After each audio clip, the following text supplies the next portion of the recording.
Her9000's Game Room. So I've often said I'm a big fan of retro gaming, and part of the nostalgia for these games is that pretty much all of the ones I used to own that I now pick up and collect or play have memories and stories attached to them. There'll be walk-along beat-em-ups that I played with my brother, or there'll be strategy games that I played with friends. So many games have huge stories attached to them, so I just thought I'd tell a few little stories. Now, I had a sort of obsession with EA Hockey when I was younger. Despite the fact I don't really care about ice hockey, I just loved the game. And me and my friend, when we were really quite young, would go and buy these kebabs with super hot sauce on, and we'd eat them and play EA Hockey.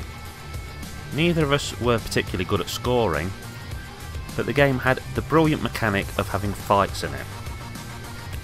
So we had a fixed rule that if no goals were scored, the winner of the game was whoever had won the most fistfights in it. We would drink so much hot sauce, because at one stage we got a bottle of it, that we would have to down it with milk afterwards. We'd have bread in our mouths, lips on fire, punching it out in EA Hockey. Absolutely mental, and every time I even play a hockey game now, that story is fixed in my skull. Or another story is the original XCOM game on PlayStation 1. Yeah, it was on other platforms first, but the PS1 was the machine me and my friends had it on. We all knew various tricks like only save when you're in the base because it takes up less memory card space. At the start of the game, it's rather a hard game with you only having earth-based weapons and the aliens shooting you with plasma. So my friend would spend absolutely ages trying to hatch the perfect plans so he could take the aliens by surprise. Men over here, men over there, waiting, trying to make a pincer movement.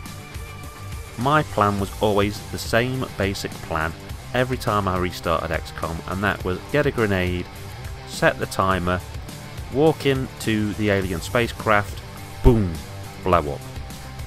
Then you've got all the bodies, the guns, the grenades to research, to really get yourself kick-started early. We'd kind of race and see who could get through the game quicker, and I would always be much quicker off the ground, researching equipment, getting a strong team going because of this suicide tactic, and it would send my friend absolutely bananas. He'd be screaming how it wasn't fair, and yeah, it sounds bad, but I found this absolutely hilarious. And I always think about this every time I pick that game up.